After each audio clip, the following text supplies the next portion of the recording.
for people listening, even if you're a coach, right? Coaches have coaches. The best athletes in the world have coaches. Our minds are so powerful that we can control outcomes. We can do so many things that influence things around us, events outside of us, based on what we're thinking and believing and feeling. Why am I failing? Why am I not succeeding? You can put your energy there all day long and you're not going to get the results that you want. That's when I was like, okay, this definitely works.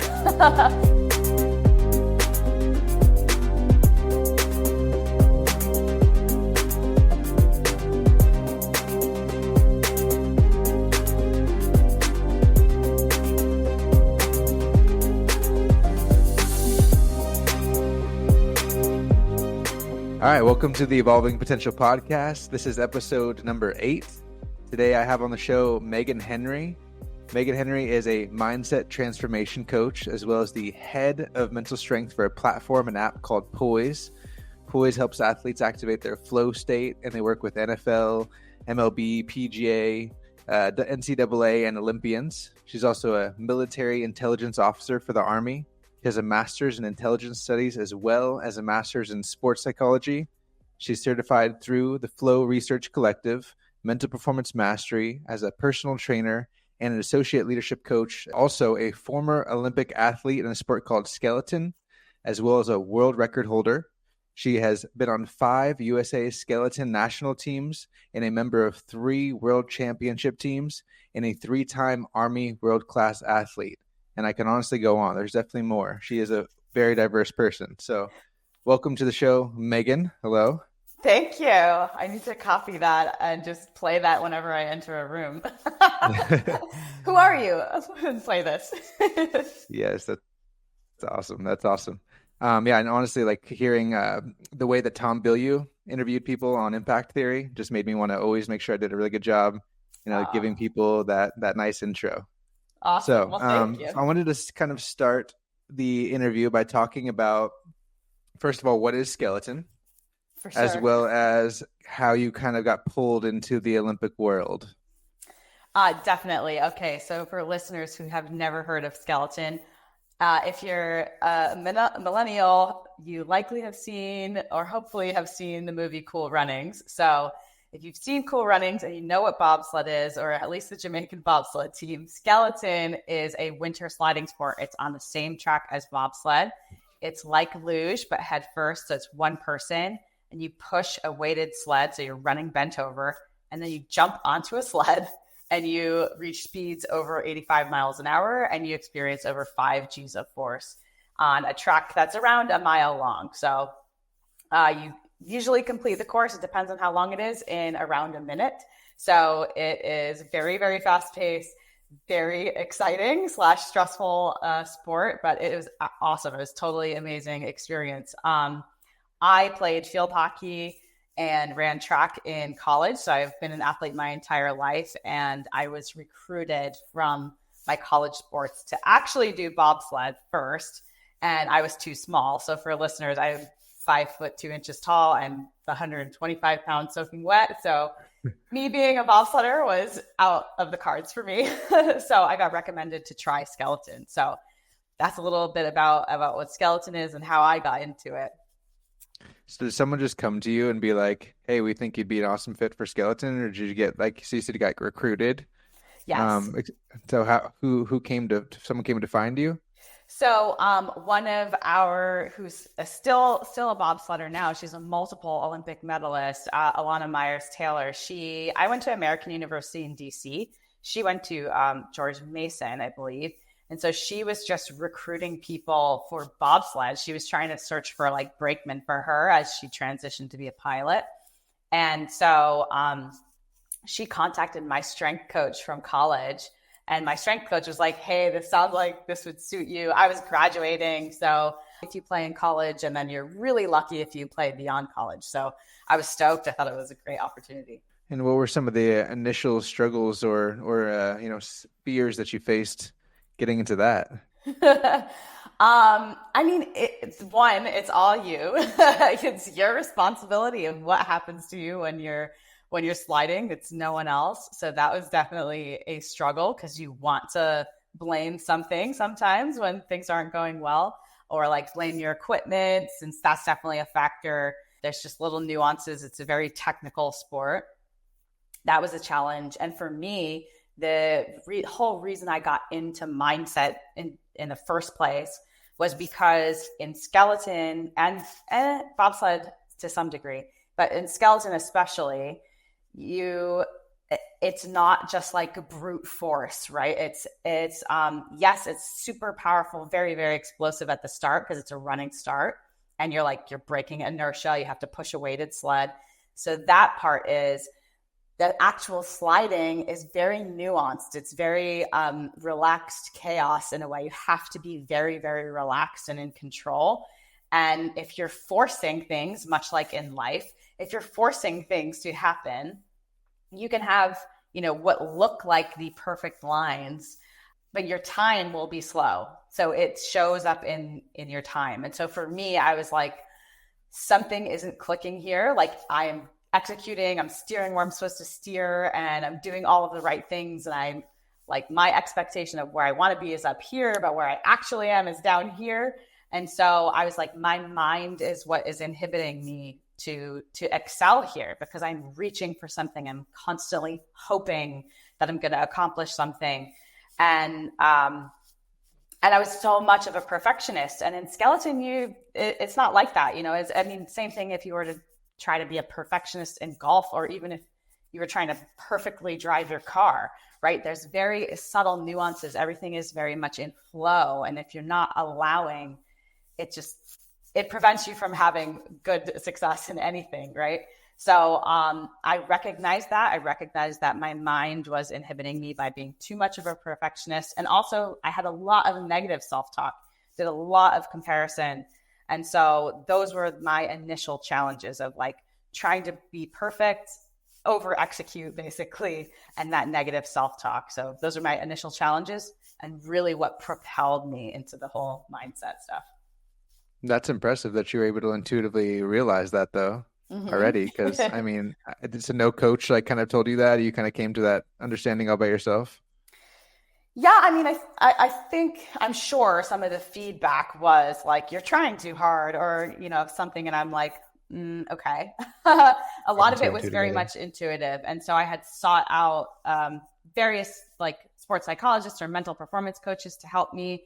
I incorporated different practices on my own as well. Like I really got into meditation. And I'm a huge fan of Dr. Joe Dispenza. I've been to a bunch of his retreats, followed a lot of his work. And so just, exposing myself to other things that would make me more present and more detached. And Brian Kane, I'm sure we'll get to chat about Brian Kane. He was one of my mentors and coaches. And so, just like implementing better things and putting my attention and energy where I wanted it to go versus like, why am I failing? Why am I not succeeding? You could put your energy there all day long and you're not going to get the results that you want. So was Brian Kane one of the first people that you kind of started working with, or was there people before that? And then what was like maybe the first realization you had that was like, oh my gosh, this stuff works. Like it's actually helping me with my performance. And what was that? Oh man, these are really good questions. So, no, I had other people before Brian Kane. I had worked with, David Mullins. Shout out to David Mullins. He was actually Conor McGregor's, sports psych. He's Irish, and nice. I worked with him for a bit. Very, very cool. What I loved about him, and I learned something different from any like people that I worked with. I changed who I worked with just to get different exposure, different perspectives. And one thing that I really learned from him is he had such a calm composure about him. He was so calm all of the time. And he was really good about bringing up, like, what's the elephant in the room here? Like, what are you afraid of? What are any sort of tension or anything that you're holding on to? Are you worried about, like, your parents are coming to watch, or like any outside thing that could be bothering you? Like, let's get it on the table and address it now before the competition. So I learned from all kinds of people. And when I realized that it worked, let me see here. That's a really good question. Well, I had ended my first real competitive season as the national champion, which was awesome. However, that was still a time when I was still being so much of a perfectionist, and I had wanted to like make certain teams. So there's different tiers and different levels within skeleton.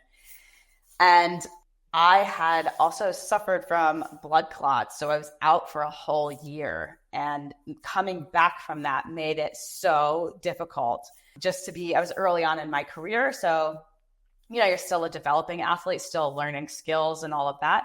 So to be away, I had people who leapfrogged me. And then I was like, okay, I like really need to implement this. The mindset's tough because I feel like I'm in a bad place, right? I'm barely making the top 10. I left as the national champion. I'm barely in the top 10. And so when I started to just like really focus on me and have that presence and slowly put together runs that were more consistent and finishing in higher places, things like that.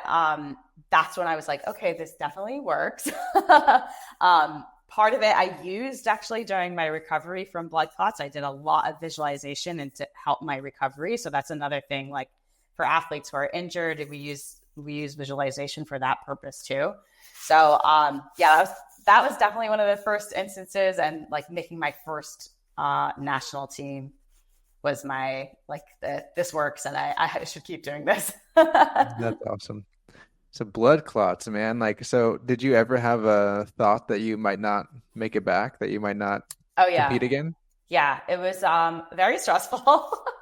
It was scary. So I had blood clots. It was caused by a birth control that I started, and I had difficulty breathing within 10 days of starting it. So I had pulmonary embolism, so blood clots in the lungs, and it progressed very quickly. And I think because I was training really hard, just like brought it out very fast. And I just was so lucky. I was really, really fortunate that I was able to make a full recovery. And yeah, it was super, super scary. And I did think like that some of the doctors had told me, they're like, oh, you're never going to be an athlete ever again. And wow. Using the mindset portion in that time, one, for the recovery and to just like envision a different outcome was really powerful. So I was definitely like in and out of bouts of depression, right? I was about to start a season that was going into an Olympic year, and I was performing really, really well in terms of my off season was trending like really nicely. I had just ended being the national champion. And so things were trending in a nice direction. So for me, it was so challenging. And for someone who you think has authority, right, is telling you that like, you'll never be an athlete ever again it's very heartbreaking, because that was something as a very huge part of my identity. And since then I have learned, like I'm more than this, and I've been able to deal with that. But at the time it was definitely very, very, very stressful, very concerning to me. And so it took that like self-discipline to repeatedly put my energy and my attention on something that I wanted. So rather than being like, okay, well, what if I can never be an athlete again? Well, what if I can be an athlete again? What if I can compete next year? What if I can, make the national team? What if I can make the World Cup team? So it wasn't all like rainbows and butterflies. It was constant redirecting your attention. It took so much self-discipline. And that's true, whether you're coming back from an injury, blood clots, or anything. Directing your attention constantly and redirecting that voice in your head is just such a powerful move. Were you continuing to work with sports psychs during that time as well, or did you have to kind of stop? That's a good question. I don't think I was at the time. I definitely did when I came back, for sure, and like leading up to it. I think when I had blood clots, it was like, well, I'm not competing, so Yeah. so I don't think I was working with anybody in particular. So it was very self-driven. And had you already discovered, like, Joe Dispenza, for the listeners who don't know, he recovered from having his back broken, and had to focus, just as Megan talked about, very, very intentionally on how am I going to heal myself, even though doctors are telling me I might never walk again. And so had you already discovered like that work? Was that something that was helping you, or Yes. how did you get yourself through that? Yes, that was, I had been exposed to that. And I was not like 100% bought in. And I was like, okay, I know this works because I've heard his story. I've heard testimonies from people. And so I wasn't like 100% bought into it. Yet there was no downside of trying to incorporate this belief and this practice into my life. That was also me recovering from blood clots in a time frame that was pretty fast at the time. It was like, I think it took me about 8 months. I said it was going to take over a year or never, right? So for me to have that experience was like solidified in my brain that like our minds are so powerful that we can control outcomes. We can do so many things that influence things around us, events outside of us, based on what we're thinking and believing and feeling. That was the huge moment for me. And that pushed me so hard to be a Dr. Joe Dispenza, like super groupie. Yeah. So, and I utilized a lot of his teachings as an athlete, and it was incredible. So definitely that propelled it for sure. So what would you say at the time was the vision beyond maybe just the national championship? Obviously, like you come off the back of being a national champion, then you go to not competing at all. Then you go to maybe I'll never compete again. And then you had a vision in your mind, obviously, of like, okay, I want to be a national champion. Was there anything beyond just like a 1-year goal? Like, were you planning on being like the world champion, or I'm kind of curious, in that Olympic run, how many years did you expect it to last in a perfect world, or what was your bigger vision there? Initially, like coming back from blood clots was definitely like, I want to recover and compete again. That was like, that was to me enough at the time. However, I was like, I want to make a national team and I want to make a world championship team, which I did. I came back after blood clots and I was able to make a world championship team. And it was so unlikely. It was like, the stars aligned for me to make that first world championship team. I was still relatively new, and there was a race off and I happened to win. It was like 4 people racing or something, and I won. And so I got the spot on the world championship team.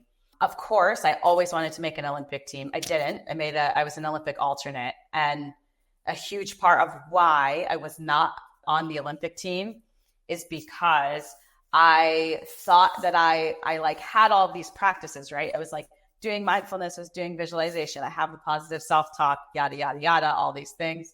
But I was not utilizing a coach at the time because I felt like some of the people that I had worked with were really generous with their time, right? They knew that I was an Olympic level athlete. We were self-funded. So they would either like comp some sessions for me or it would be really discounted. So I didn't want to abuse that. So I didn't take advantage of them. And so I really was on my own, and that has influenced how I approach athletes. I'm like, please contact me like at any time, right? I am available to you. Please, you are not bothering me. Like, and hindsight, I'm like, any mindset coach would be like, my athlete is on the verge of making an Olympic team. Like, I will do anything for them, Yeah. And so it's definitely shaped like how I coach people and how I interact with others. But at the time I was like, wasn't like I was too proud. I just really didn't want to burden somebody, which is such a weird perspective to have in like the most important year of your career. And I only missed it by 1 spot, by 12 points. It was ridiculously close. It was so close. And so for people listening, even if you're a coach, right? Coaches have coaches. The best athletes in the world have coaches. They have somebody who's mentoring them. The best CEOs in the world, they have somebody that they are using as a mentor, as a sounding board or something. And you could be the best brain surgeon in the world and you cannot perform brain surgery on yourself. You do not have a perspective.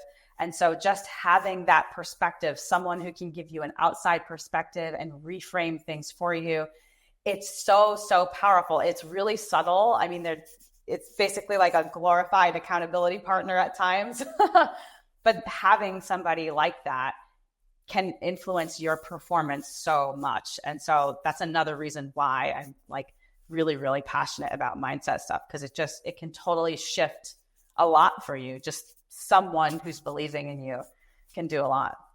I 100% agree. So with hindsight being 2020, is there anything that you might think now that if you knew then that you would have gotten that 12 points, that you would have made that Olympic team? What did you need? What did you need at the time? So I'm in the army, right? So so it was crazy. So I had the blood clots. I was out the season before the Olympics.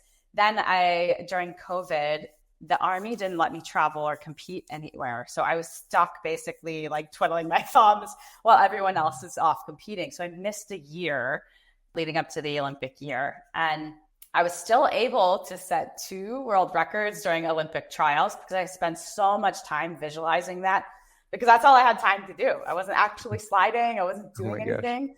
So I spent a lot of time visualizing that. And I wasn't actually training, wasn't sliding or competing. And I set those track records at tracks I'm very familiar with. They're both my home tracks, which is very, very cool. Yet you still get out of a rhythm, right? So if you were a basketball player, if you're a surgeon and you didn't perform surgery for a year, right, you're out of a rhythm that you're in. And so it just made like coming back into that Olympic season. An Olympic season has its own wild pressure anyway, right? And so coming back into that season, it took me a bit to get started, like get back into the swing of things. And I had attached so much meaning to like my prior results the season before that. So I had finished, so I was like, my highest ranking was 8th overall in the world. I had a bronze medal. I had been number 1 in the US. I was like doing all of these things. And so I was anchoring what I was doing currently to my past performances. So for example, I'm like, the last time I raced here, I finished 3rd. So I should finish 3rd. And then when I didn't finish 3rd, I like cascaded into like, oh my God, what, and into like a panic. And it wasn't like, you could have finished, if you just finished like 10th all the way through and it was constant for the whole season, you could have still made an Olympic team, right? You didn't need to make this like first place and everybody wants to do that. But if the main goal is to make the Olympic team, then the how doesn't matter. Those little steps in between don't actually matter. And so that's the perspective shift that I really needed, is like, you can detach from these outcomes because this one race isn't the one that matters. It's the Olympics are the one that matter. So yeah, just having that detachment from my prior results and just like really focusing on the now and seeing how it goes. That's crazy.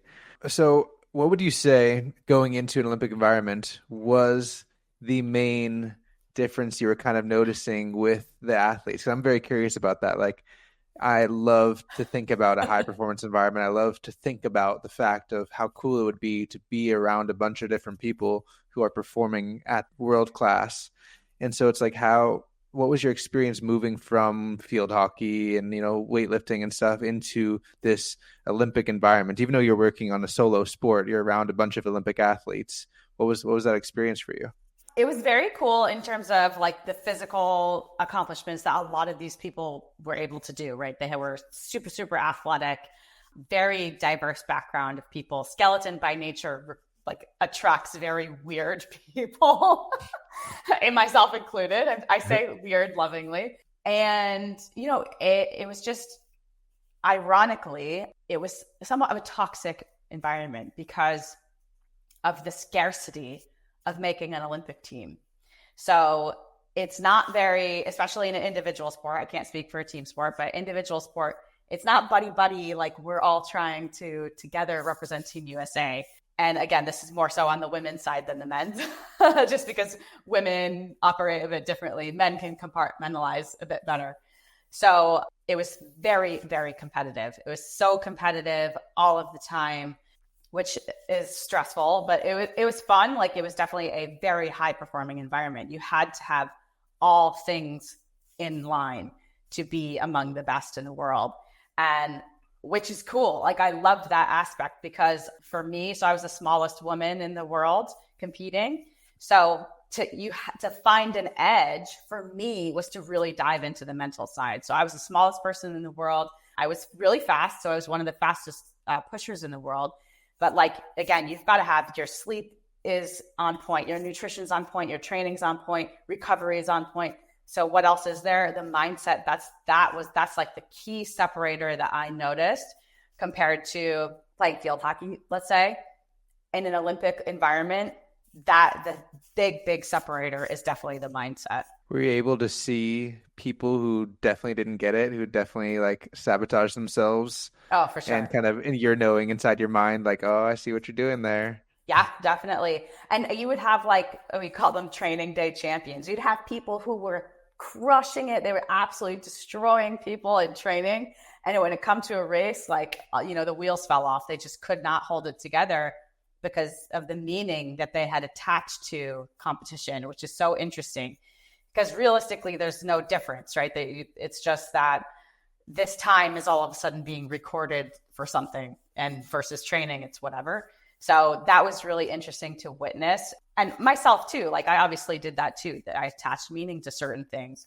And it's interesting now to be like on the other side of competing and being in the retired life to see how strongly that meaning can be. And especially for me in an Olympic year, like attaching so much meaning to something. And all of that is mindset. It's just like, and it can be a good thing. It can be really good to have nerves and have that excitement. It means that it's important to you, that you want to race and you want to perform, and being able to like reframe nerves as excitement and like use it for your benefit versus like, oh, I shouldn't feel this way, because that's not true. That everybody in the world feels nerves for something, and it's your body helping you get prepared and focused and all of that. So it was very interesting to watch people who on paper like have everything that's required to be the best in the world, and their mind is the thing that is preventing them from doing so. Yeah, that's crazy. So before we move on to post sport identity and things like that, like we had worked with Brian Kane. We've both done a certification. And so I'd like to hear a little bit about that experience and how you might have had a positive experience and some things you might have learned from him. Oh, definitely. So during COVID actually was when I was really starting to work with Brian, and I had done his athletes course and then subsequently have done his coaching course. And what I learned the most from him was like optimizing your time. That was like the first time and Flow Research Collective gets into that too, but Brian Kane's really good about like automating decisions, right? You are going to time block for yourself. You have a 1-6-8. So we can explain what that is for people, and just making these decisions very, very automatic. And that was awesome for me, especially when I wasn't competing. I wasn't doing anything, but my day was still laid out for me with the things that I wanted to accomplish that day.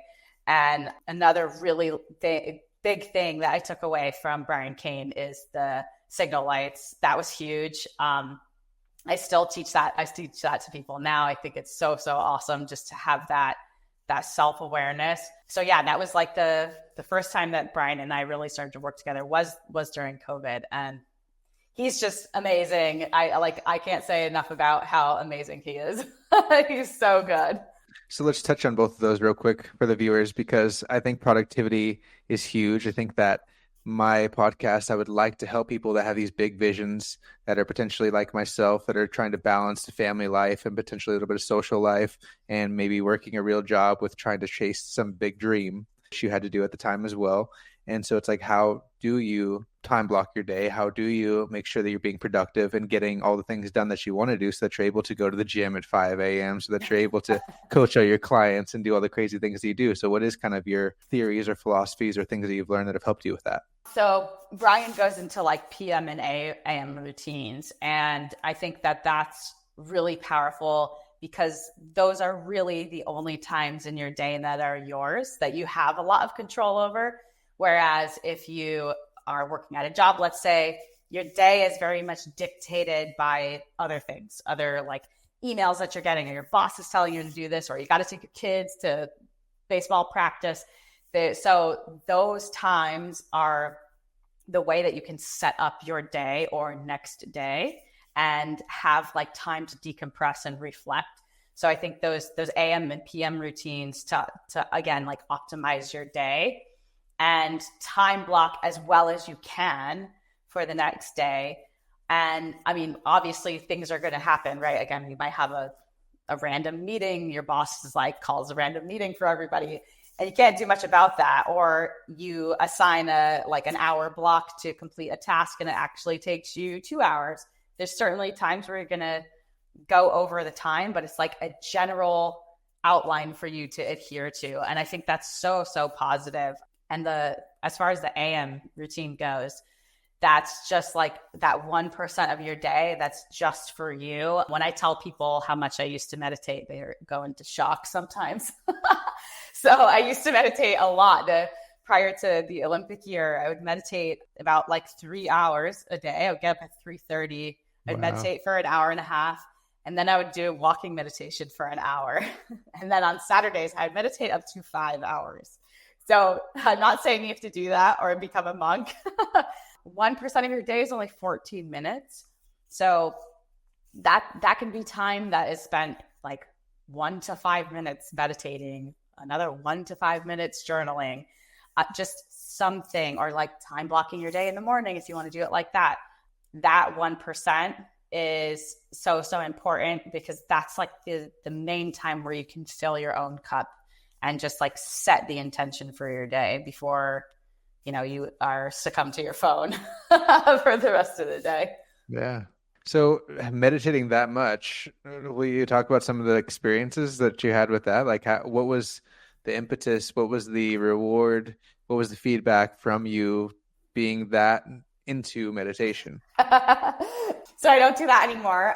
It was great though. It was a really great experience. The impetus was me going to Dr. Joe retreat and seeing some pretty crazy stuff while I was there in terms of people healing themselves or being healed by other people, which is so wild. So to put that in perspective, I knew this was possible, right? I had heard obviously his testimonial, other people's testimonials. And I was like, I have to get to one of these retreats because I want to see it with my own eyes. And so I have seen several people who were wheelchair bound get up and walk. I've seen somebody get up and run out of a wheelchair, and like just absolutely insane, mind-boggling things. And then to participate in a healing meditation, as woo-woo as this sounds to some people, to participate in that is so powerful. So some of the meditations I would do on weekends were a lot of healing meditations. And you just feel very differently when you're giving versus receiving, right? You always feel good when you give someone a gift, or if you can like give them something that helps them. And so it was very rewarding to do that piece. As far as like the other meditations that I did, I was able to attract really cool things into my life. Aside from having, really cool self-awareness and experiences like seeing my childhood self and like talking to that version of me, I was able to, when I played field hockey, I got hit in the face with a field hockey stick, and I had to get like root canals in all of my bottom teeth. Jeez. And I needed to get dental implants, but I resisted because I wanted to get ceramic implants. I wanted it to be bioidentical. I didn't want any metal in my body. And so I was like, okay, this procedure is going to cost like 20 grand to do it this way, because I didn't have, no dental insurance covers that. And dental insurance is pretty crap anyway. So that was one of the things that I had called into me. And I was just like, this would be cool. And I didn't have any attachment to it. I wanted it to happen, but it was very much like a playful meditation that I would enter and be like, okay, what would this be like if I had this procedure taken care of? And the next day there was an email from Team USA about like a medical grant. And I had like sent an email saying like, I want to apply for this grant. And they tried to get me to go see, some other dentist that they wanted that was in their network or something. And I was like, no, I'm allergic to metals. I'm not. I just said I was. I'm allergic to metals. I can't have metal in my body. I need to go to this dentist, this holistic dentist. like all this stuff. And they were like, okay, you're like, I'll get back to you. So I'm back and forth with them. And I'm like, they're like, okay, well, you're approved. And so I'm like, cool. Like, do I pay for it? You reimburse me?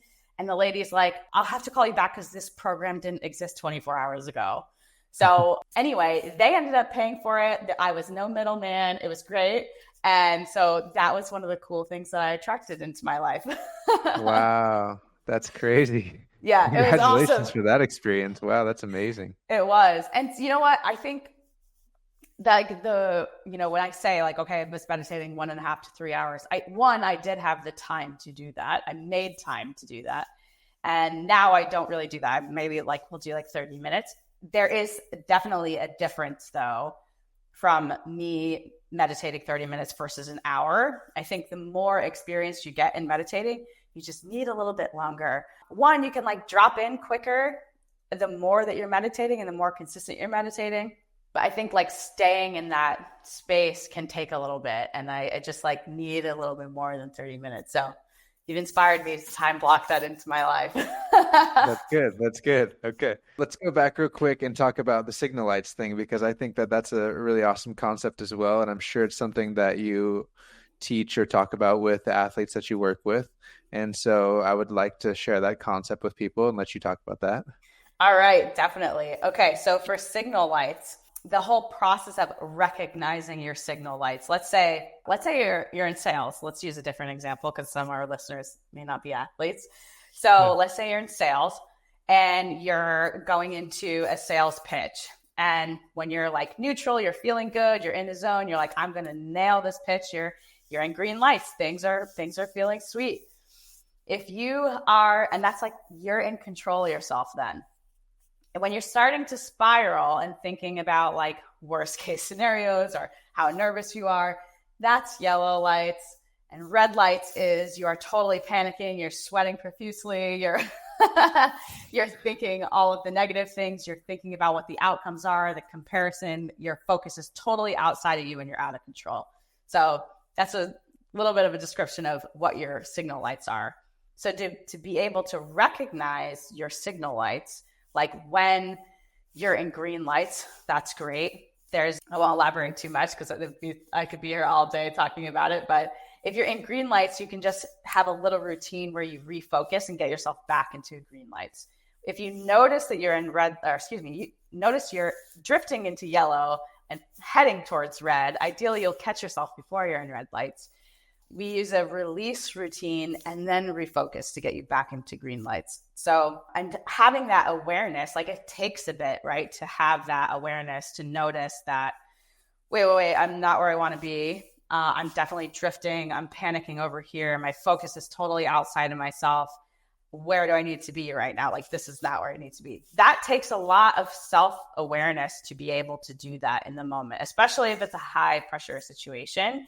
And so a lot of like what I teach and what Brian Kane teaches is like, one, just starting off developing that awareness of where your attention is, what is your personal body language, focus, and self-talk like when you're in green lights. Are you, most people, they have big body language, they have positive self-talk, they're focused on the present, they're really immersed in what they're doing. When they're in yellow or red lights, their body language is tense, they're small, they crunch up, they fold their shoulders over, they're comparing themselves to others, they're worried about things outside of them. And just, developing that awareness is key. And so I don't know how much you want me to elaborate on that, but the signal lights, you can obviously contact either one of us if you want to learn more about it, but I'll let you take over. If you want to just touch on at least like one of the, okay, now I'm noticing I'm building a self-awareness, I'm working on building a self-awareness, which we both know is not an easy thing to do necessarily, right. And comes through meditation and it comes through kind of like sitting down, maybe journaling, maybe coming to that awareness of, what is my body language right now? What is my self-talk? Where is my focus at? And that's very important. But then what would be a way to kind of release and head back towards the green lights if you started to notice that? So usually there's a physical trigger. So for myself, I used a clap. And if people who don't have like equipment and it's just them, like one of my athletes is a weightlifter right now.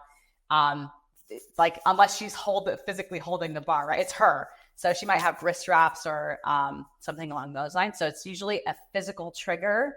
Focus on on a focal point, and you can also use a word or a phrase to get you back into your green lights. So I won't use hers because I don't want to blow her up. But for me, so I used to, I would use a lot of physical triggers because that worked really well for me. So I would clap to like have a pattern interrupt, and I would tap the side of my head and push the like negative stuff away from me. Like I would physically push it away from me. And my refocus was I would clap, and then I would actually, there's pictures of me, I'll have to send you one, of me when I'm holding my sled at the start line. I would clap my hands, and then I would put all of my hands together, and I would use my hands as the focal point. So I'd actually look at my fingertips. So I did it all the time. There's probably hundreds of pictures of me doing that. So was there something that you said to yourself as well in that moment? Oh my God. I would change what it was, but for me, it was just, man, I would say like this. I'm surprised I can't think of what it is, because I would say like phrases that I would rotate. A lot of it had to do with like presence or having fun, and or like, I can do this, something very simple. If you continue, I'll probably think of it when I stop putting my attention on it. I'll think. Fine, you can let me know. Yeah, I'm curious about that. Like that's something that even just in your normal life, to give people some self-talk, to give people some mantras are just kind of simplistic that they can use when they're experiencing that yellow light, when they're experiencing that red lights, and they notice themselves kind of spiraling out of control. It's like, what are some simple things that people can say to themselves? Okay, so moving into post-sports. So you at some point ended, your skeleton career, and having your identity fully lashed in being a athlete and being a peak performer, world class, that must have been a challenge. So can you kind of talk about your transition out of sports and maybe a struggle that you had and how you overcame it, how you developed a new identity? Definitely. I knew that for me, I would say in like the middle of my career, I had given my career a deadline. And so I had already had in mind that I would likely retire after the 2022 Olympics. But I was open to continue depending on how things were. I was like not totally set on it, but I really was like, this is likely going to be the time that I'm going to transition. So I at least had that. And I think a lot of athletes may not have that opportunity, right? An injury may cause their career to end. They didn't make a team and it ends that way. I mean, I didn't make a team, but I had also made the conscious effort or conscious intention that my career was going to end. I was very diligent about accepting that truth that eventually my career will end. And so in doing so, I think it allowed me, one, to participate in my sport fully, knowing that it was ending. And then when it did end, although it was very bittersweet, it was very difficult for me at the time. I went through a hearing actually with the Court of Arbitration of Sport. There happened to be just the way that the system works in skeleton.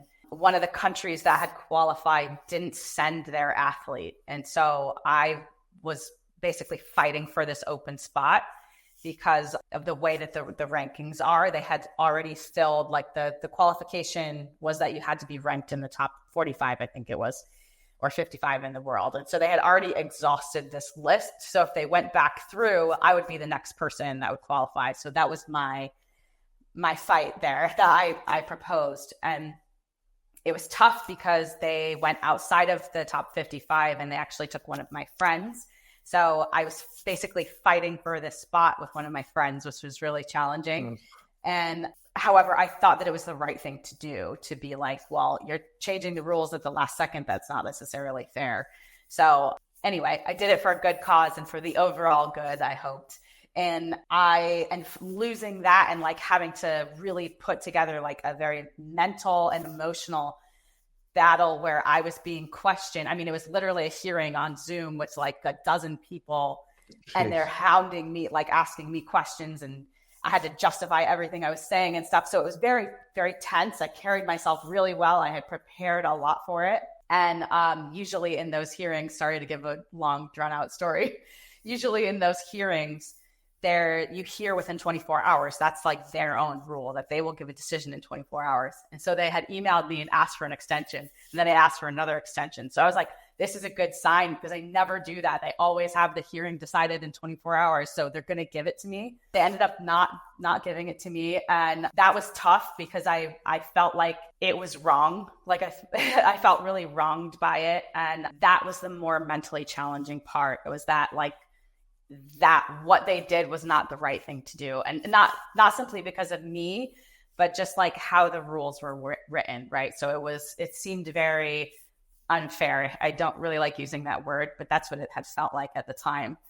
So it made my transition to retirement. I knew I was going to retire like that. As soon as that happened, I was like, okay, I'm retiring.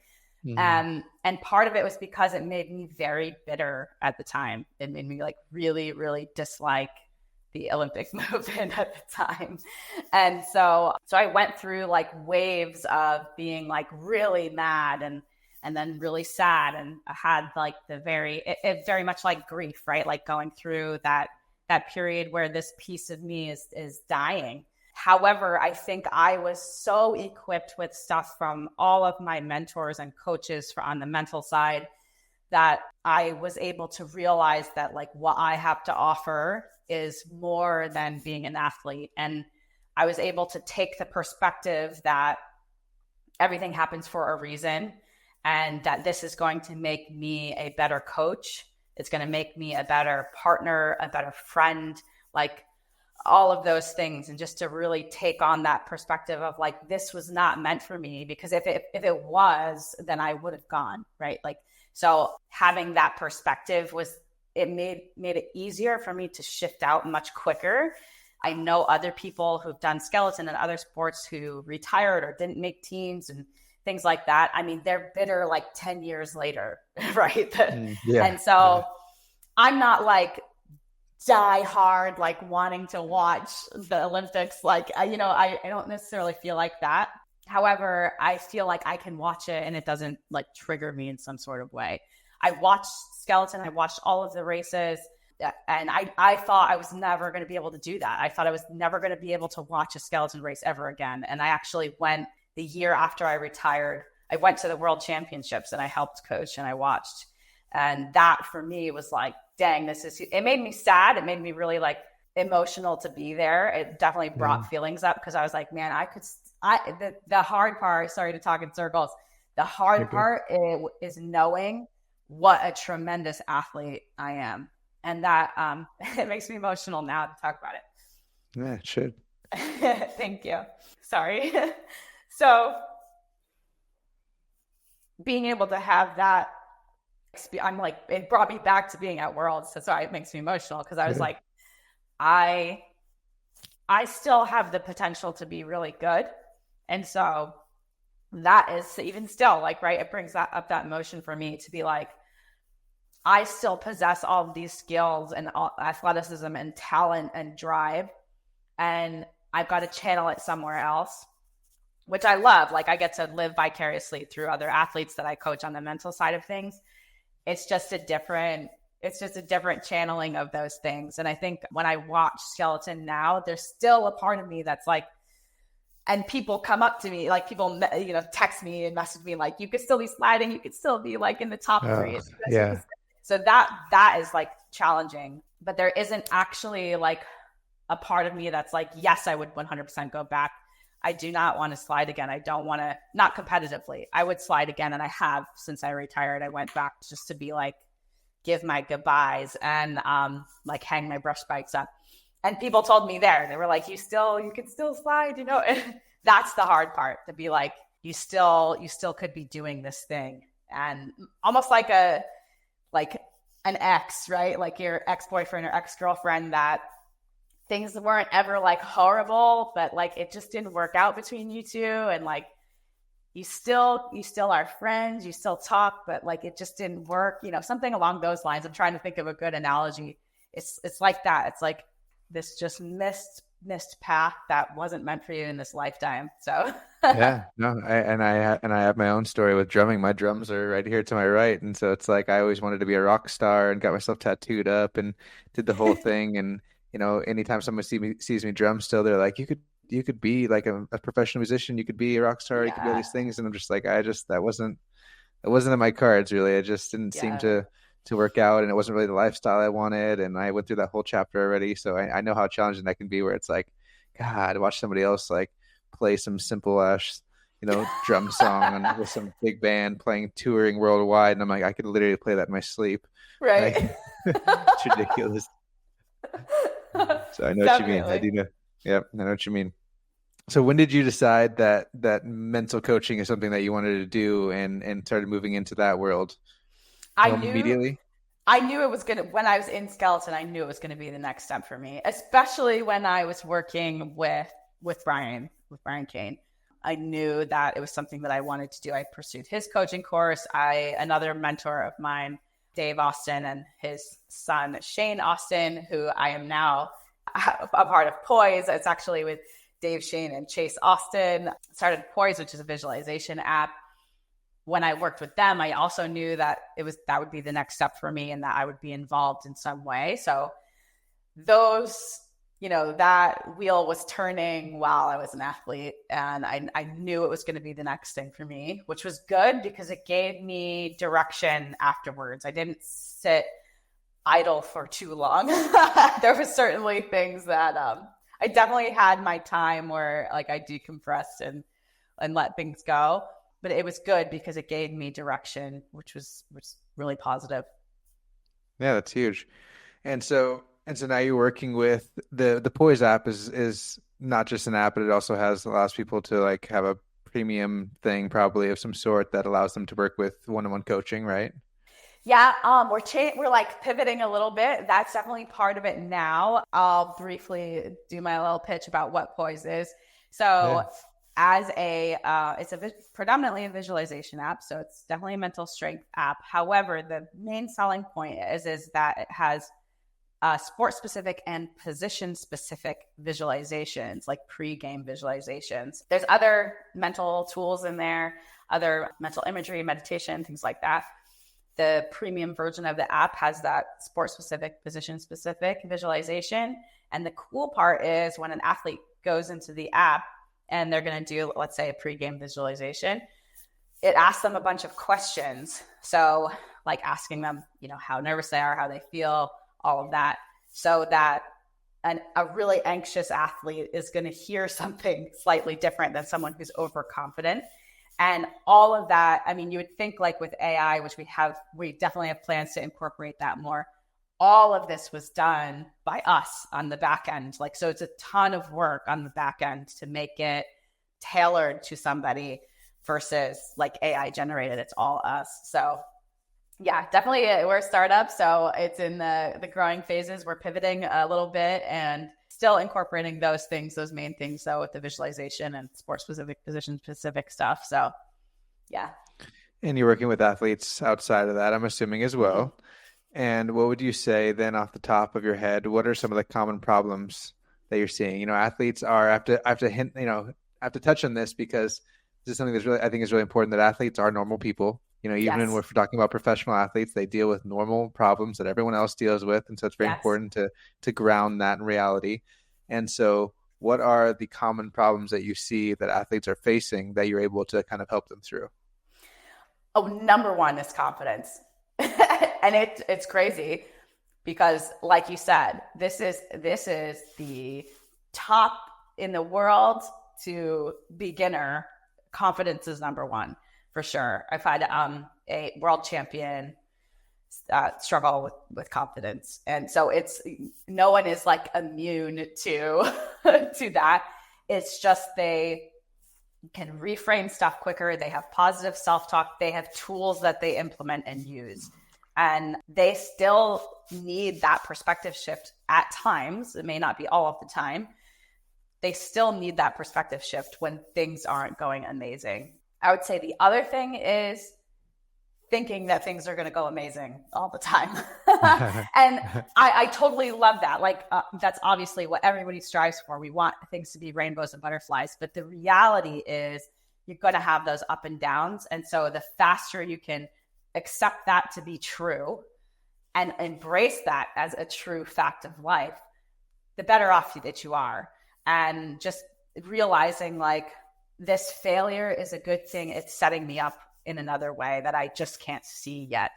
I would say the best people in the world are able to reframe their quote unquote failures as successes and use them as lessons way quicker than a beginner can. And so kind of like letting go some of those expectations, like I'm sure that's a challenging thing as you're being taught to visualize it all going perfectly. Yeah. And then there's almost that contradiction with like, okay, I need you to visualize it all going perfectly, but at the same time, I need you to be prepared for it to all go to shit.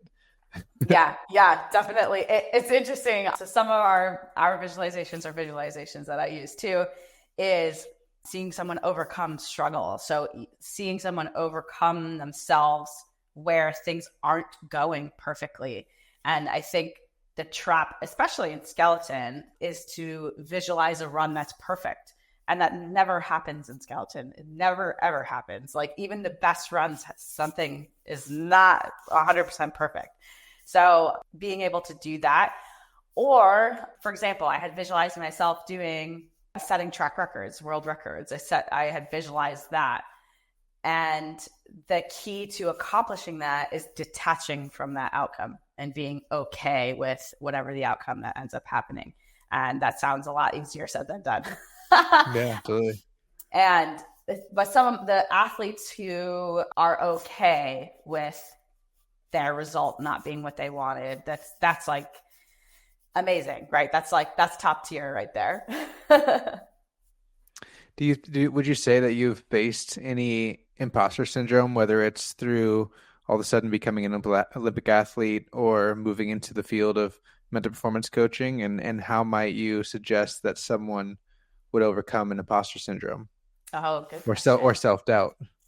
I definitely faced imposter syndrome even when I was an athlete, and then when I went into coaching as well, in terms of feeling like I knew what I was talking about. And like, despite having a ton of experience and as an athlete, I really felt like I needed to justify my experience by getting a degree, getting Flow Research Collective. I have like all of these certifications. So I definitely felt that way, that I needed to justify that I wasn't just like a physical, I wasn't just a physical specimen. I also like have the knowledge to back it up.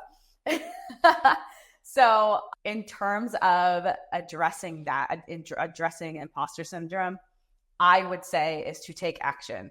I think that I spent a lot of time like acquiring this knowledge and stuff, and it was just delaying me taking action. And that's usually what people with imposter syndrome do. They're like, well, I just need this like one more class or this one more certification, or like, I'll really be qualified if I get this thing, and then I can really coach people on this. So it's justifying like, oh, I need that one more thing, versus just get out there and start doing whatever that is, whether that's the sales, the sport, the coaching, whatever that thing is for you, is to just get out there and start doing it. Because as my mentor, Mark England, says, action dispels overwhelm. And as soon as I started to put myself out there and start coaching people, the more qualified I felt, because realistically, you are partnering with the person that you're coaching. You are not like their superior. You're not in some hierarchy. Like, you are an equal with them. It's cool if you know at least 1% better than them, or if you're selling a product, if you know 1% more than the person that you're selling to, you're already at an advantage, right? So that's my suggestion to dispel that imposter syndrome. And for self-doubt, I would say compiling all of the evidence that supports you and putting, like Brian Cain uses a confidence resume, for example, and like putting all of the things that you are most proud of and being able to look at that and say, like, answer the question, like, why should I actually be confident in myself? Why should I be proud of myself? What are examples of those? Because when you're thinking about that self-doubt, your reticular activating system is going to search and find for everything that you should be doubtful for. So, for example, let's say you're a weightlifter and you are going into a meet and you failed a snatch in your warm-up. Or the day before, let's say you're in training, you fail a snatch in training the day before that you're supposed to compete. Your brain could be like, oh my God, you're going to fail the snatch tomorrow. You're going to fail the whole competition. You're not going to win. You're not going to podium. You're going to do this. Your brain starts to spiral. And being able to be like, wait a minute, I've actually made this snatch 10 other times, 15 other times, or I've made a snatch this week except this one, right? You're compiling the evidence to be like, actually, no, this is true. When you're dealing with self-doubt, it's like so important that you can become the observer of your thoughts and be able to talk back to that voice. And so Brian Cain says this, a ton of other people say this, is to talk to yourself more than you listen, and really like have stuff prepared to talk to yourself. That negative voice is going to come up. That is always going to be there. We have a negativity bias. So having stuff prepared, statements prepared of what is true for you is so, so important. In some of the coaching that I do story work. So I'm in Lifted level 2, and the Enlifted method deals a ton with mindset. It's story work and breath work. Very, very cool, amazing certification. And the way that we like dispel that self-doubt is by going into the stories that you tell yourself. So the definition of mindset is the story you tell yourself about yourself. So if the story you continue to tell yourself is a negative one, it's very hard to feel confident when that's the story you keep focusing on. So telling yourself a better story and providing it with like evidence and statements that are yours, that are true, versus some like off the shelf, like I am strong. Yeah, exactly. That's really important. That's like, there's so much power in that because that's real. It's grounded in something that's real. And just another like tip that listeners can use is to ask yourself in a question format. Since your brain is basically a supercomputer, it's basically Google search on steroids. So if you ask it a question of like, if you're like, well, what if I fail? Or why am I such a failure? Your brain is going to go and compile all of the evidence and give you all of the search results because that's what you're searching for. Same with Google. Google's not going to give you a recipe for egg salad if you're looking for like how to make a peanut butter and jelly sandwich, right? It's going to give you what you asked for. And your brain is the same way. So if you ask it like, well, why am I so successful? What makes me so confident? What makes me such a confident athlete? What makes me the best salesperson? The answer may not come to you immediately, but that search function works and it will start to come to you. If you start asking those better questions, start telling a better story about yourself, that self-doubt starts to lower. It's just the volume just lowers down. It's still going to be there, but the volume just lowers down a bit. I love that. And that's got to be amazing advice for anybody that I'm kind of talking to, where it's like, okay, I've got this vision for myself, but I'm doubting it, but I'm facing struggle, but I'm facing imposter syndrome. I want to accomplish something huge, something that maybe people around me don't necessarily believe is possible, and I'm balancing family with the social life and trying to just be a person that is happy, but also chasing success. And so it's like, how do you kind of, really stay grounded with who you are and in what is true and move forward? And I think that stuff is huge because that's something that I've discovered with all the personal growth and world where there is constant affirmations and mantras that people think is going to be the best thing for them. When in reality, a lot of them are very, very vague and not true. And so then our subconscious mind is arguing with those things like, I am wealthy, I am strong, I am confident. And it's like, are you actually though? Because if you're not, then telling yourself that shit doesn't really help you. But having statements that are more true about yourself is very powerful. Yes, and for so sure. Is there any other kind of more basic advice like that you might have for somebody who has a big dream, is not really sure how to accomplish it, knows that they have a lot of things they need to go through? It might take 5 more years for them to get there, and they're doubting, whether this is possible or not, and feeling like maybe they should just quit, maybe they should just settle. What would you tell someone? Well, I like how you said like versus the off the shelf affirmations. And they're worrying, they have that doubt, like, can I accomplish this thing while also having a family? I would definitely encourage the what if the good stuff. So like writing out whatever your big dream is and just writing what if beforehand. So I love that game. And in Lifted, we use a lot of language games. That's one of them. What if the good stuff? Because like I said before, like we're usually what ifing all of the bad things. So if we can what if the good stuff, that's totally positive. Another thing is, well, I'll ask you, and you can just play along with me.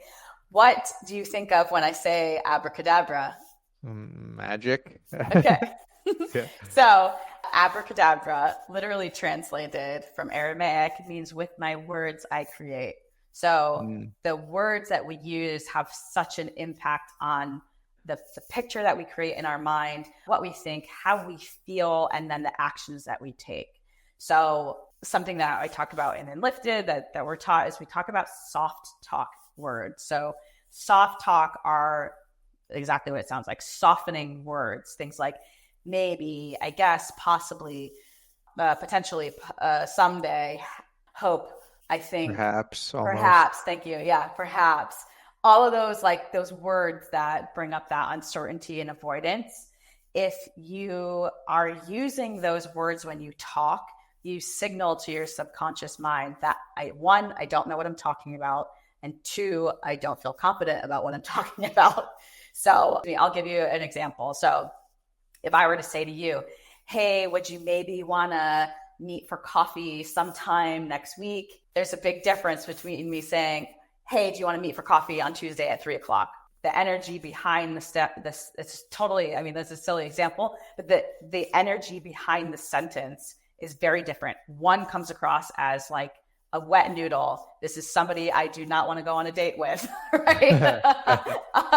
And the other one is confident. This person is sure of themselves. And so when you use those softening words when you're talking about yourself or things that you want to experience, like, well, I maybe want to play drums professionally, like, right? I'm just picking on you for a second. Yeah.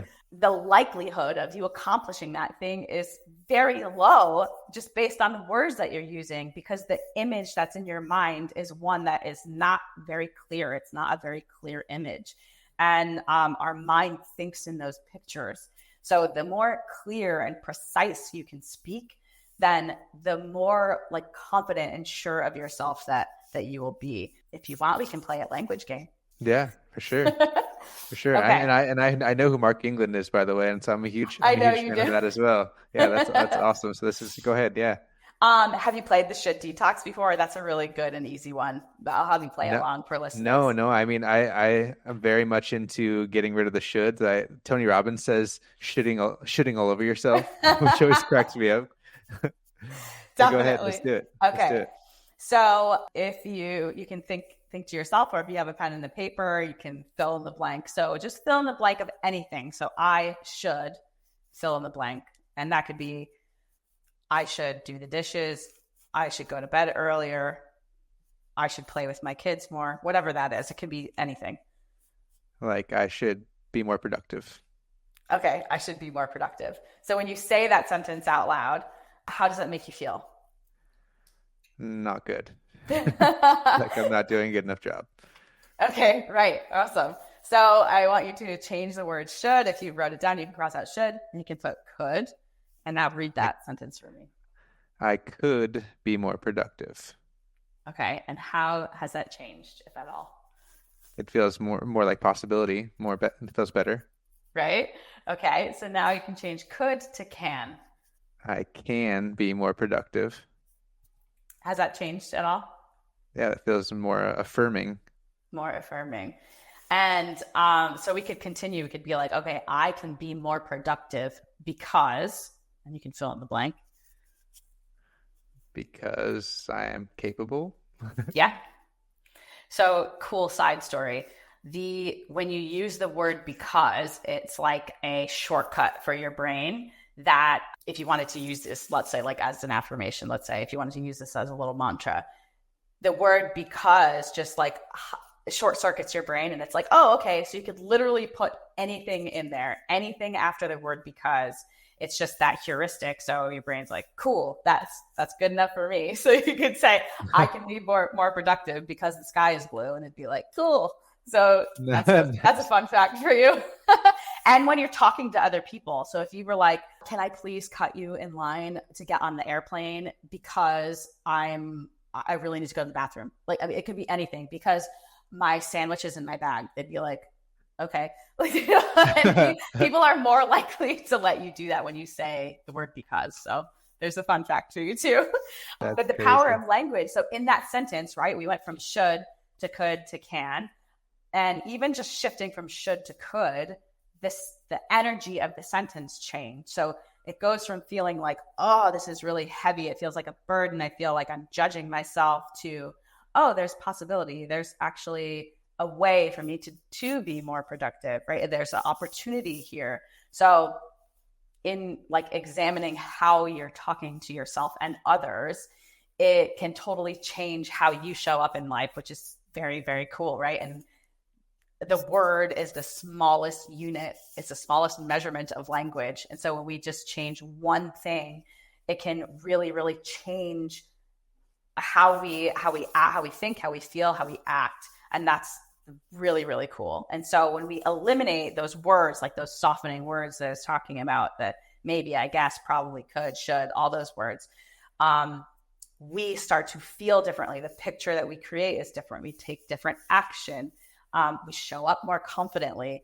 And so that's very, very cool.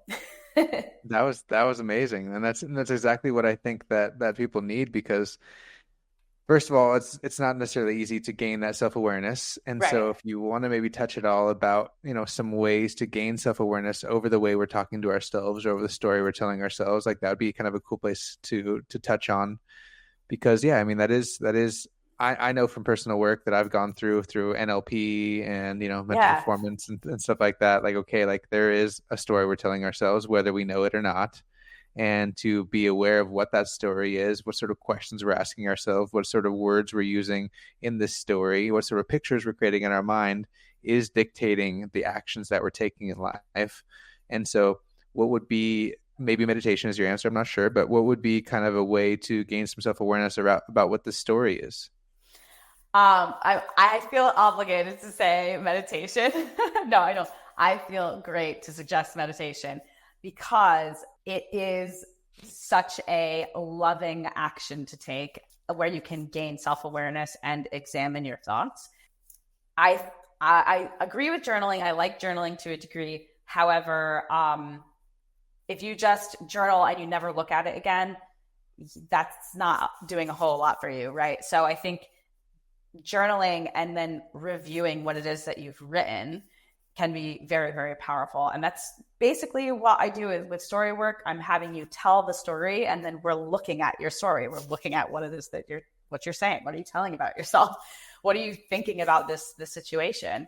I do think if you're like, I don't know how I think, I don't know what to journal about, brain dumping is very positive too. That's a cool exercise. I feel like I need somebody to prompt me with the journal prompts. Otherwise I don't know what I'm going to write. You can brain dump and think and just put like everything that you're thinking about, anything that's like weighing you down, and putting it on paper and seeing what are like the predominant thoughts and worries that you, that are in your mind is very powerful. And like looking at, okay, how can I've noticed that all of my brain dumping has to do with how crappy my ex-boyfriend was. How can I reframe that or redirect that to something else? Like, is that really serving me with all of my thoughts being like that? If my goal is to be, a number one salesperson, is me ruminating about my ex-boyfriend really going to help me? So having like utilizing stuff, I think writing is so powerful.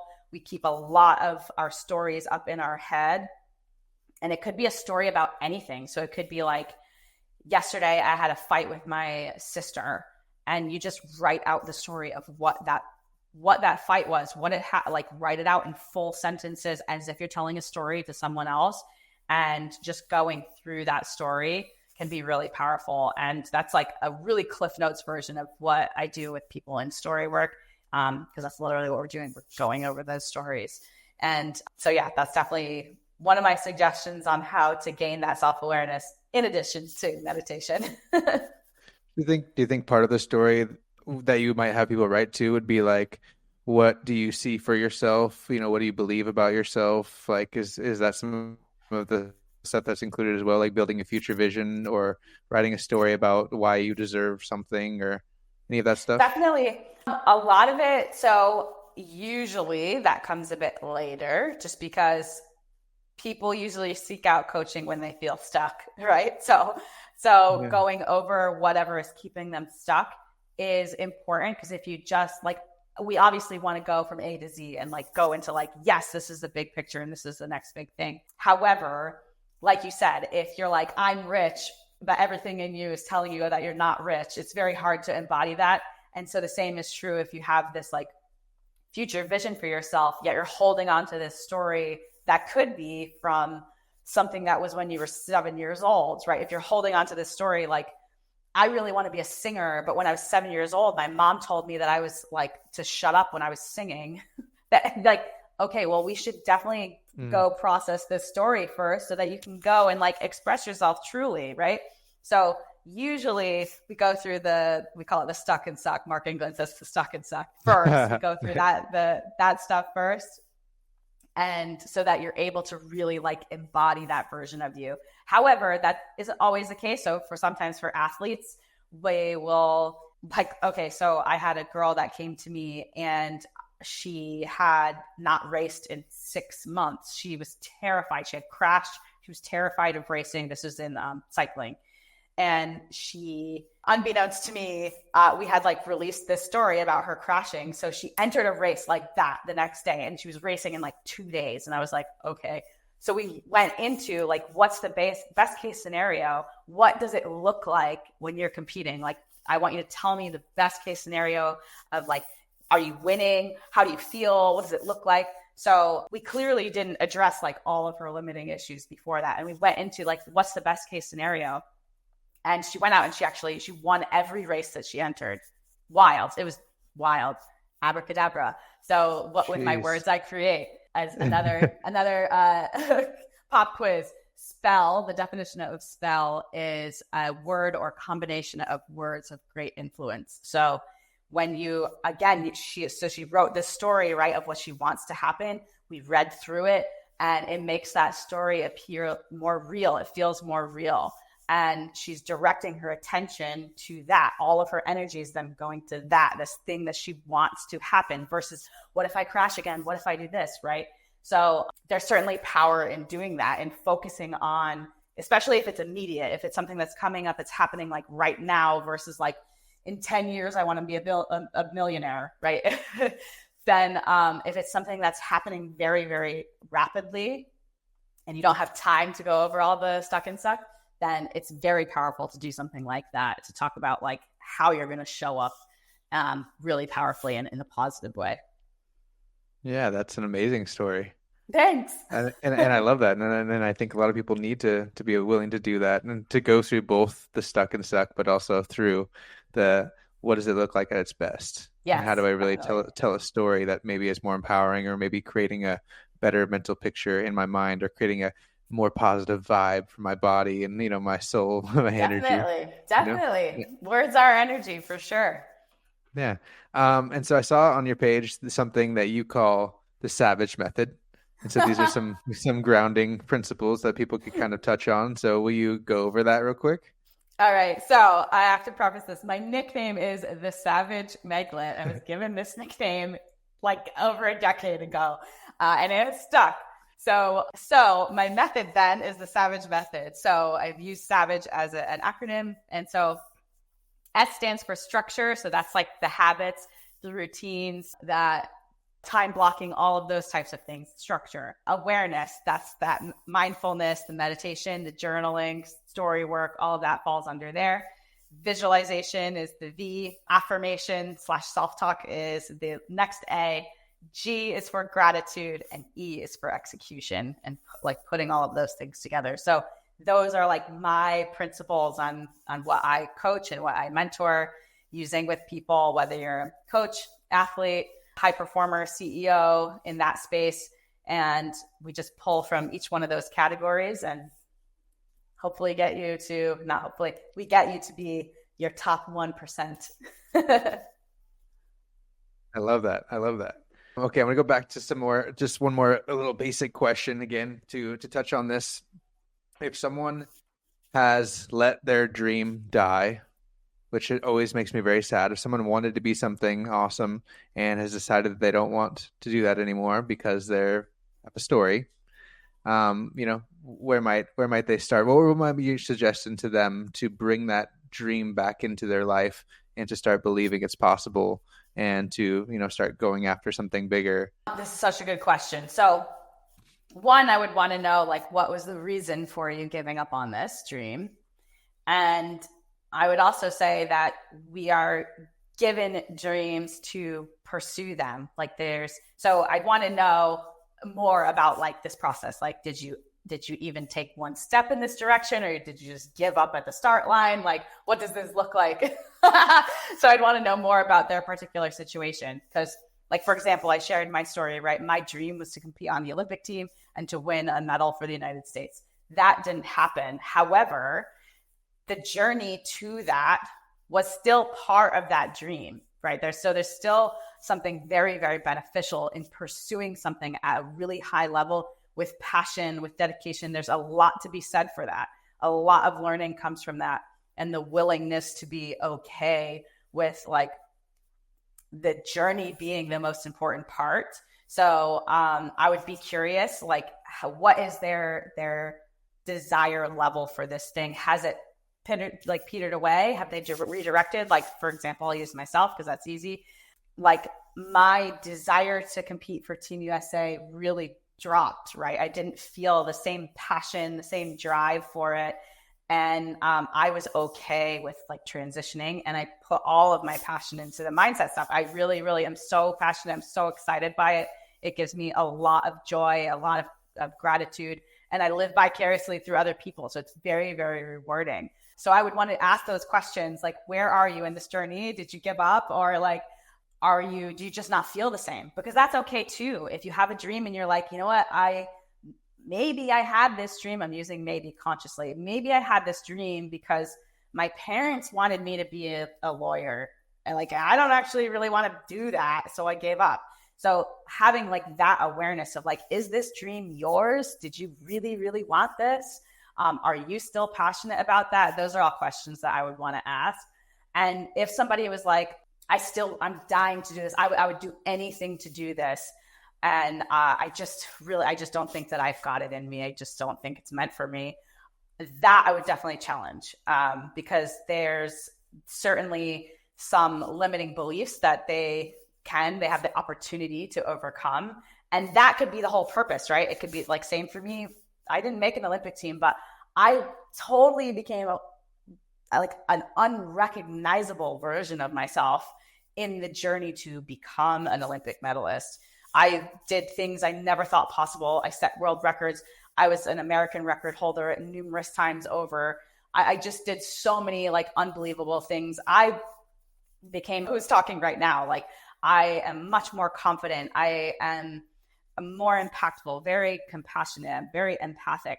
And the version of me was very negative. I was very introverted, very shy, like just honestly unrecognizable person.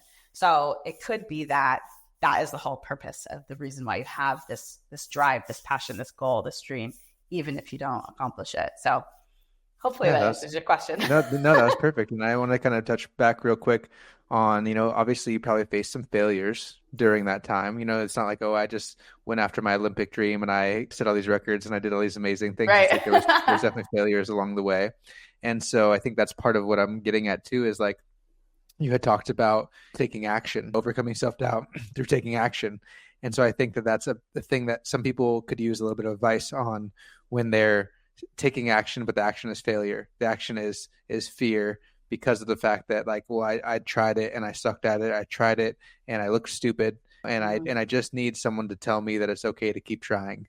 Yeah. Well, one, seek that person out, whether it's a coach or a friend, to have somebody tell you and give you that perspective to keep trying. But also it's very easy, again, like much like your thinking, you can be ruminating on something. Your thoughts it has a mind of its own, right? That's why it's called a thought train. So it can start tangling and weaving into all of these things as to why you can't accomplish this thing or why you shouldn't take action because you are fearful and all of this. So I would challenge you to just come up with literally one action step, one thing. And that could be going to bed earlier. Like, I mean, it could be, as long as it has something to pertain with what it is that you want to be doing, just identifying like one thing that if I consistently do this one thing over and over again, it will bring me one step closer, one step closer, one step closer to the thing that I want to do. And because I think being overwhelmed, that's super easy to be overwhelmed. And just taking like that step back and just identifying one action step that I can take in the next 48 hours that will lead me in the direction that I want to go. Because most people they're paralyzed, right? They're like, oh, well, if I want to be the number one person in the United States, I need to do a million things. Well, okay, let's list one. Ideally, it's your training at least 4 times a week, right? So if you're not doing that, then you're definitely not. Like, they just become paralyzed and don't do anything. So you have to do at least one thing. And then once you've got that going, you can identify another thing. So it doesn't have to be like you're climbing Mount Everest and you think you got to do it tomorrow, right? Like, let's lay out the packing list first, okay? Nice. Lay out the packing list. I love that. Yeah. Just decide those things and knock them out one at a time. That's perfect. Okay. So last question. I love to read. I feel like you probably love to read as well. So I'm curious about any books that you can mention that have impacted either your professional or personal growth that other people could read that could learn something from. Okay. Any Dr. Joe Dispenza book is good. Breaking the Habit of Being Yourself, really good book. Then Expectation Effect is actually something I'm currently reading, The Expectation Effect. Oh, I haven't heard of that one.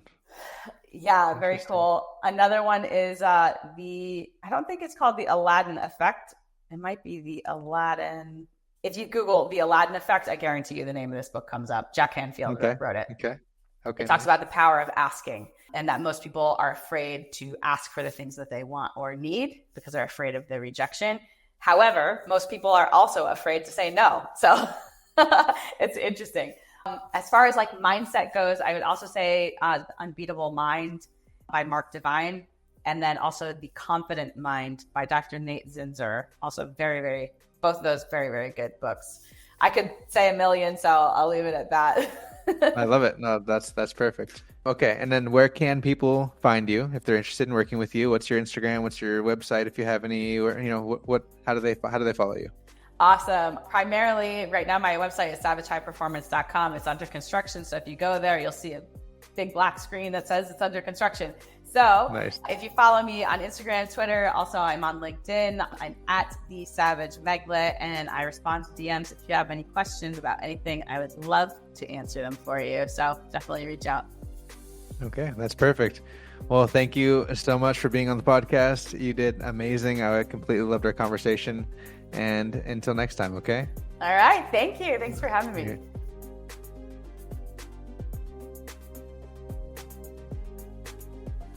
Nate Zinzer, also both of those very, very good books. I could say a million, so I'll leave it at that. I love it. No, that's perfect. Okay. And then where can people find you if they're interested in working with you? What's your Instagram? What's your website? If you have any, how do they follow you?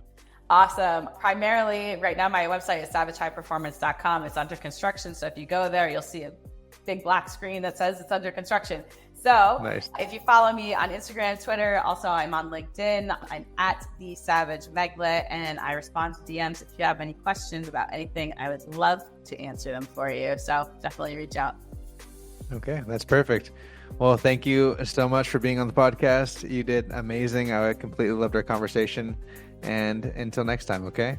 All right. Thank you. Thanks for having me. Okay.